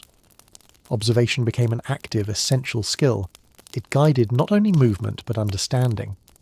Life unfolded with the same deliberate rhythm, yet every familiar pattern now carried an undercurrent of tension, a soft, persistent insistence that the unknown had begun its quiet intrusion into the daily lives of the inhabitants.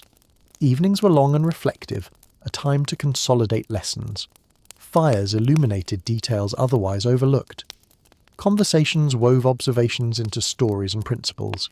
Dreams were shared thoughtfully, interpreted as lessons for anticipating subtle shifts in reality. The community's daily existence remained steady, but now it was enriched with awareness, a combination of curiosity, caution, and analytical attention. Every small anomaly was studied, noted, and integrated, reinforcing resilience and sharpening perception. The land, as ever, remained the ultimate instructor, demanding respect, observation, and disciplined patience. Over days and weeks, the subtle intrusions began to shape choices more directly. Paths were reconsidered. Hunting and foraging strategies were adjusted. Daily activity incorporated caution without fear, curiosity without distraction. The balance between routine and vigilance became the cornerstone of life, a continuous negotiation with the land and the signs it offered. Observation was both shield and compass. Patience was both practice and protection. The people of the wilderness, living in harmony with the land, were learning that even the faintest signs of change could shape survival and understanding in ways both profound and enduring. As this part concludes, the rhythm of life remains deliberate and steady, but threads of tension, curiosity, and anticipation weave through it, guiding movement, choices, and reflection. The quiet signs are no longer random. They are patterns to be interpreted and acted upon, preparing the community for the subtle, slow encounters that will increasingly influence daily life. In the next part, we will see how these repeated, accumulating hints begin to intersect more directly with routines, decisions, and interactions, pushing observation and patience to the forefront of every action in this slowly shifting wilderness. The invisible threads of change. The wilderness had long been a teacher of patience and attentiveness, a world where life moved in measured rhythms dictated by sun, soil, water, and the quiet patterns of animals. Every step, every gesture, every glance was informed by generations of observation. Yet, as we have seen in Part 20, the first subtle hints of unfamiliar presence had grown into a more persistent, almost invisible framework, threading itself into the daily lives of those who called this land home. Footprints, once sporadic, now appeared with deliberate repetition. Smoke drifted irregularly across the horizon, betraying distant activity. Foreign objects, metal, textiles, small tools, appeared in unexpected locations. The wilderness seemed to acknowledge these subtle disturbances, adjusting in its own silent way. Birds shifted migration paths, deer hesitated near familiar grounds, and even the river currents carried tiny signs of disruption. Observation, patience, and interpretation had become the foundation for understanding the evolving world around them. Daily life was subtly recalibrated in response to these signals. Hunters moved with double purpose, gathering food and simultaneously surveying the terrain for traces of the unfamiliar. Gatherers approached fields and riverbanks with careful attention, noting every deviation from the expected. Children, guided by elders, practiced the art of observation, learning to interpret small details. A broken branch, an unusual footprint, the glint of an object unfamiliar to memory. Elders, as repositories of experience, shared insights patiently, emphasizing calm reflection over immediate action. Knowledge was cumulative, passed from generation to generation through practice, story, and deliberate observation. In this community, awareness was more than a skill. It was a way of life. The community functioned as a coordinated system of observation and response. Scouts traversed known trails, cataloguing signs without disturbance. Councils of elders convened to discuss findings, weaving them into a coherent understanding of the world as it subtly shifted. Every decision, whether regarding movement, resource gathering, or teaching, was measured against these subtle indicators. Haste was dangerous. Patience was protection. Even leisure and rest were conducted with an undercurrent of attentiveness, a quiet awareness that the familiar world was slowly intersecting with something new. Adaptation was not an emergency. It was a continuous practice, a refinement of the skills that had always been necessary for life in the wilderness. The wilderness itself offered constant instruction. Birds altered their routines. Trees and plants responded to faint changes in soil and light. Rivers reflected the tiniest shifts in activity. Every nuance mattered. Every anomaly was a lesson. Observation guided action, shaping how food was gathered, paths were chosen, and fires tended. Awareness had become a continuous, immersive process. The land was patient, as it always had been, but now it offered lessons in subtlety, persistence, and interpretation. demonstrating that understanding could not be rushed. Evenings were a continuation of the day's practice. Fires glowed steadily, illuminating tools, objects, and subtle changes in the surrounding environment. Conversations among elders and younger members wove the day's observations into practical lessons. Stories conveyed memory and anticipation, bridging generations. Dreams were considered extensions of observation, offering reflection on patterns noticed and anomalies detected. Daily life remained deliberate, yet it carried the invisible threads of change. Caution interlaced with curiosity, routine intertwined with observation, calm complemented by awareness. The repeated, accumulating signs now began to influence daily activity more concretely. Hunting, foraging, and movement were guided not only by tradition, but by careful interpretation of unfamiliar patterns. Choices about when and where to travel, what to gather, and how to interact with the land were subtly altered. Observation and patience, once tools of mere survival, now became instruments of strategy, allowing the community to coexist harmoniously with the slowly shifting environment. Each person, young and old, contributed to this network of awareness, ensuring that knowledge, vigilance, and adaptability remained shared and enduring. As this part concludes, the stage is set for subtle encounters to become more direct. The invisible threads of change, now consistently present, are weaving themselves into every aspect of life. The community has learned to see, interpret, and respond without haste, maintaining the delicate balance between familiarity and the unknown. In the next part, we will explore how these repeated signs begin to create tangible intersections with daily routines, nudging the inhabitants to integrate observation, reflection, and adaptability more directly into their every action. Patterns emerging in the silence. The wilderness had always been patient, a world that taught through quiet rhythm rather than sudden upheaval. Life here unfolded slowly, deliberately, each action measured against experience and the subtle cues of nature. As we have seen in Part 21, the early hints of unfamiliar presence had woven themselves into the daily fabric of life, imperceptible at first but steadily accumulating. Footprints repeated with quiet persistence. Smoke, appearing in irregular patterns on distant horizons, suggested activity from unknown travellers. Objects unfamiliar to memory, fragments of metal, pieces of fabric, tools of strange design, were discovered scattered across the land. Even the movements of animals had shifted subtly. Birds altered their flight, deer hesitated along familiar trails, and streams reflected slight disruptions in their flow. Life had to continue, yet it was now intertwined with an acute awareness of these patterns, their meaning slowly emerging for those who observed carefully. Daily routines became exercises in both survival and interpretation. Hunting, gathering, and travel retained their traditional forms, but each act was now layered with the practice of observation. Every step was taken with a dual purpose, fulfilling immediate needs and detecting anomalies in the environment.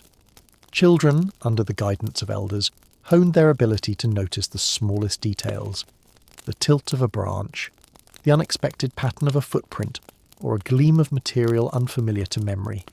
Elders instructed with patience, emphasizing calm reasoning over impulsive reaction, and the transmission of knowledge became as much a deliberate practice as the daily work of sustaining life.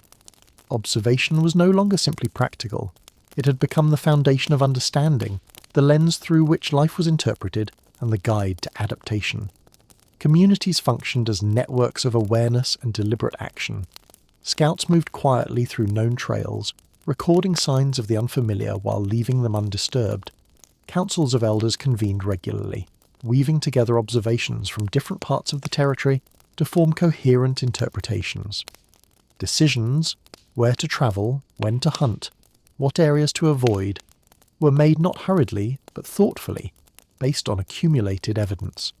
Daily life, from tending fires to preparing meals, from mending tools to teaching children, became infused with subtle observation, blending routine with careful attentiveness. Patience was essential. Every gesture, every glance, and every choice mattered. The land itself seemed to communicate in whispers, offering hints of change and prompting vigilance without fear. The wilderness provided constant feedback. Birds flew differently, animals altered their grazing and hunting routes, rivers reflected shifts in movement, and even the vegetation carried hints of disturbance. Each signal, though subtle, was meaningful. Observation guided action, shaping choices, reinforcing routines, and preparing individuals for the gradual intersection of the known and the unknown. Life was deliberate, yet now threaded with an undercurrent of anticipation, curiosity, and interpretation. The community learned to perceive the invisible, to read patterns emerging in the silence, and to integrate these lessons seamlessly into daily existence. Evenings remained a time of reflection. Fires glowed steadily, illuminating both familiar surroundings and the faint traces of anomalies. Conversations wove observations into narratives, linking past lessons with present occurrences.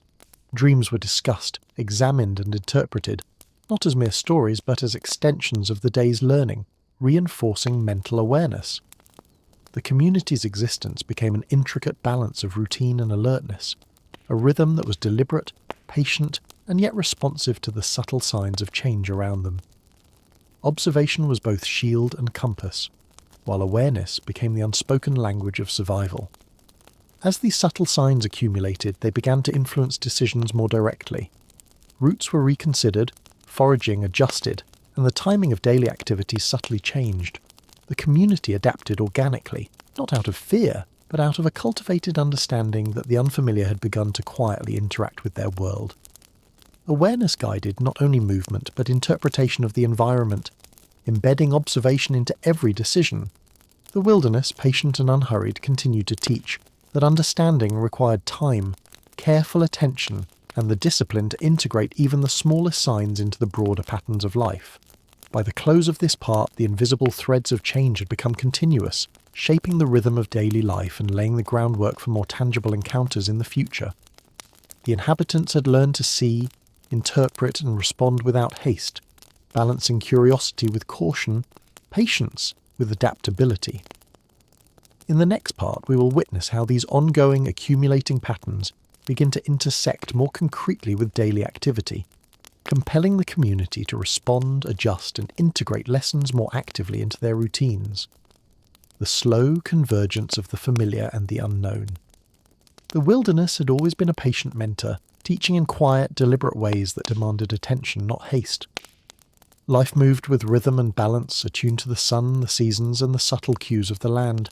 Yet, as we have traced through the previous parts, small anomalies had begun to thread themselves through daily existence. Footprints of unknown origin repeated across well-worn paths. Smoke drifted from unfamiliar fires along distant ridges. Objects, shards of metal, pieces of cloth, or strangely shaped tools, appeared scattered across the land. Even animal patterns shifted subtly. Birds altered their routes, deer avoided familiar grazing spots, and streams carried ripples of unseen movement. The world was changing, imperceptibly yet consistently, and the people, patient observers all, began to notice patterns emerging from these subtle signs. Daily routines evolved quietly, integrating heightened observation into every act. Hunting, gathering, travelling, and tending fire continued as before, yet every motion was now a dual exercise in purpose and vigilance. Children, guided by elders, were trained to perceive nuances, the tilt of a branch, an unexpected footprint, a glint of unfamiliar material, or the faintest trace of smoke on the horizon. Elders imparted lessons in calm interpretation, emphasizing that understanding took time and reflection. Observation was elevated from mere survival skill to a structured methodology, a discipline that connected land, experience, and the faint indications of the unknown. Knowledge, oral and practical, was carefully woven into every day, passed from one generation to the next, strengthening the collective awareness of the community. The community operated as an integrated system of perception and deliberation. Scouts moved along established trails, noting subtle signs while avoiding interference. Councils of elders discussed these observations thoughtfully, cross-referencing recent findings with long-held memories. Decisions, where to travel, what to hunt, which areas to avoid, were guided by patterns discerned through patient observation. Hasty action was dangerous. Careful, considered interpretation ensured survival and adaptation. Routine, reflection, and vigilance became inseparable, creating a rhythm of life that was both deliberate and responsive. The wilderness itself communicated, quietly yet insistently. Birds flew with altered patterns, animals shifted movement, and streams reflected the smallest disturbances. Even plants subtly adjusted, their growth responding to environmental changes influenced by human or unknown activity. Each signal held significance. Observation guided decisions, shaping movement, foraging, and the timing of daily tasks. Awareness had become the primary currency of life, directing the community with precision, patience, and humility. The people understood that the invisible, cumulative signs were more powerful than sudden upheaval. They required careful attention, thoughtful interpretation, and deliberate action. Evenings, once calm, were now reflective sessions of analysis and storytelling. Fires illuminated surroundings, revealing objects or signs that might otherwise have been missed. Stories connected daily observations with lessons from past generations. Dreams were interpreted as extensions of perception, aiding mental rehearsal for interpreting and responding to subtle patterns. Daily life became an intricate balance of routine, observation, and interpretation. Curiosity was tempered with caution, awareness harmonized with action, and patience ensured that lessons were absorbed thoroughly and transmitted carefully. The accumulation of subtle signs had begun to exert influence on tangible decisions. Travel routes were reconsidered, hunting patterns shifted, foraging and resting sites were selected with greater scrutiny. The invisible threads of change were guiding daily activity, compelling the community to integrate observation, reflection, and interpretation into each choice. Adaptation was not reactive but anticipatory. Understanding preceded action. Life maintained its measured pace, yet each step, each glance, each choice was informed by the quiet, persistent emergence of the unknown. By the end of this part, the balance of life had been refined. The subtle intrusions had become consistent patterns, and the community had learned to coexist with them without panic. Observation, patience, and interpretation were fully embedded in daily life, preparing the inhabitants for future encounters with greater clarity and resilience. In the next part, we will see how these slowly accumulating signs begin to influence more direct interactions with the unfamiliar, shaping the community's strategies, routines, and understanding of the land in ways that are at once deliberate, practical, and profoundly instructive. The quiet lessons of adaptation. The wilderness stretched endlessly, a world of measured rhythms, patient teaching, and quiet instruction. Life had always moved with deliberate cadence, guided by the sun, the seasons, and the subtle movements of animals and rivers. Yet, as our previous parts have shown, a slow but steady presence of the unfamiliar had begun to thread itself into the daily lives of those who lived here. Footprints of unknown origin appeared in clusters along well-worn trails. Smoke rose intermittently from distant hills, signalling activity foreign to the land. Shards of metal, fragments of cloth, and unfamiliar tools dotted the landscape, sparking curiosity and caution alike. Even the flora and fauna seemed to respond. Birds shifted their flight paths, deer hesitated in previously familiar grazing areas, and streams reflected subtle disturbances. Life, once predictable, now demanded a new layer of awareness, observation, and interpretation. Daily routines transformed into exercises of both survival and analysis. Hunting, gathering, travel, and tending of fires were executed with careful attention, balancing efficiency with observation. Children, under the guidance of elders, practiced noticing subtle changes, a misaligned branch, an unusual footprint, the faint glint of an unknown object. Elders instructed not just in action but in perception, emphasizing that understanding required time, patience, and thoughtful reflection. Observation had evolved from a practical skill into a disciplined methodology, connecting memory, experience, and awareness of the unfamiliar. Knowledge, both practical and cultural, was embedded into daily practice, passed from one generation to the next to maintain harmony with the land while adapting to emerging changes.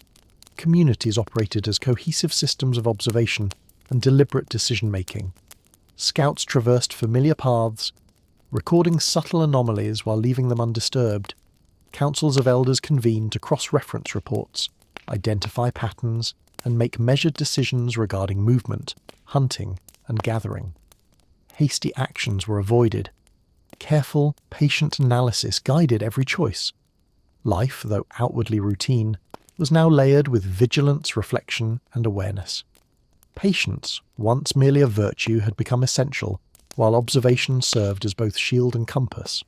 The wilderness communicated constantly, through subtle shifts in animal behaviour, the patterns of wind and water, and the faint traces left by unfamiliar activity. Evenings became deliberate exercises in reflection and interpretation. Fires glowed steadily, revealing both familiar objects and the faint hints of anomalies otherwise overlooked. Stories intertwined observation and wisdom, teaching lessons of adaptation and resilience. Dreams were discussed thoughtfully, viewed as extensions of perception, and incorporated into mental rehearsal for understanding subtle signs. Daily life was a balance of routine and awareness, curiosity and caution, reflection and action. Observation was continuous. Awareness was the framework for every choice, guiding both immediate and long-term adaptation. The accumulation of subtle signs began to influence concrete decisions. Paths were reconsidered, hunting and foraging strategies adjusted, and rest and habitation sites evaluated with heightened attention. Adaptation became anticipatory rather than reactive, driven by the careful interpretation of subtle patterns. The invisible threads of change now wove themselves consistently into the community's activities, shaping movement, decision-making, and understanding of the land. Observation, reflection, and careful action had become inseparable components of daily existence.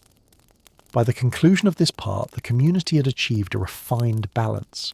Life continued in deliberate rhythm, yet every action was informed by cumulative awareness. The wilderness remained a patient teacher, yet the inhabitants had learned to see, interpret and respond to the subtle signs of change without panic. The groundwork had been laid for more direct engagement with the unfamiliar, for integrating these observations into practical strategies, and for preparing future generations to move through a world where the known and the unknown coexisted in delicate harmony. In the next and final part, we will conclude this journey, reflecting on how all these accumulated lessons, observations, and subtle interactions culminate in the enduring rhythm of life, patience, and adaptation in the wilderness. When the land spoke softly. By this point in our journey, America still feels like a place that breathes slowly. The land is wide, patient, and unhurried. Nothing here rushes you. There are no clocks demanding attention, no schedules to chase, no deadlines hiding behind tomorrow. Time exists, but it doesn't push. It simply passes quietly, like a long shadow moving across the grass. Imagine waking up before sunrise, not because an alarm rings, but because the air itself feels different. The cold is gentle. The sky is pale, almost colourless, slowly waking along with the earth. Somewhere far away a bird calls, not loudly, not urgently, just enough to remind the world that morning has arrived. This is how days begin here, softly, without effort. The people who live in this America understand the land not as property, but as presence. Rivers are not obstacles to cross, they are companions that guide movement. Forests are not dark threats. They are familiar shelters, filled with paths remembered through generations. Every hill, every bend of water, every open plain carries memory, even if no written word records it. There is a deep rhythm to life here. Work happens when the body is ready. Rest comes when the sun lowers. No one counts hours. Instead, they notice light, temperature, wind. The world itself becomes the clock. Seasons matter more than days, and patience matters more than speed. At night, darkness doesn't feel empty. It feels full. The sky stretches wide, filled with stars that don't compete for attention. There are no glowing cities below them, no artificial light pushing back the night. Just quiet fires, low voices, and the sound of the land settling into sleep. Even silence feels alive here. This America does not try to impress. It doesn't announce itself. It simply exists, steady, calm, and complete. And as we sit with it a little longer, listening to the slow heartbeat of a world that hasn't been interrupted yet, we begin to understand something simple but powerful. This place was never empty. It was just quiet enough to be heard. And in that quiet, history waits, unrushed, untouched, ready for the next step of our journey, the culmination of observation and patience. The wilderness had long been a teacher of endurance, patience, and careful observation. Over centuries, life had unfolded in patterns dictated by the sun, the seasons, and the subtle cues of nature. Streams meandered quietly, forests whispered with the movement of wind and animals, and the sky followed the predictable rhythm of day into night. Yet, as our journey through the preceding parts has shown, this seemingly tranquil and unchanging landscape was far from static. Subtle signs of change, the faint trails of unknown travellers, the irregular drift of smoke, the appearance of unfamiliar tools or fragments, had gradually woven themselves into the tapestry of daily existence. Every step, every glance, every gesture had become part of a careful, ongoing dialogue with the land, a methodical practice of awareness that defined survival, understanding, and adaptation. Daily life, while outwardly routine, had transformed into a continuous exercise in perception.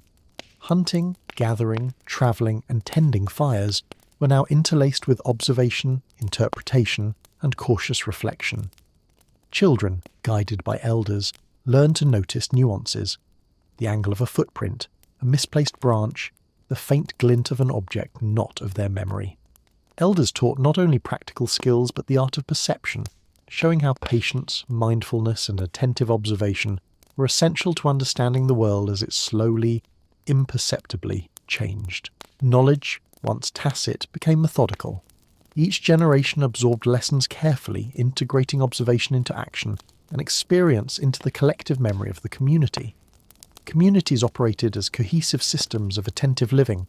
Scouts travelled known trails, recording anomalies while leaving them undisturbed. Councils of elders convened, interpreting findings, identifying patterns, and guiding decisions that range from resource gathering to travel routes and strategies for interacting with the subtly altered environment.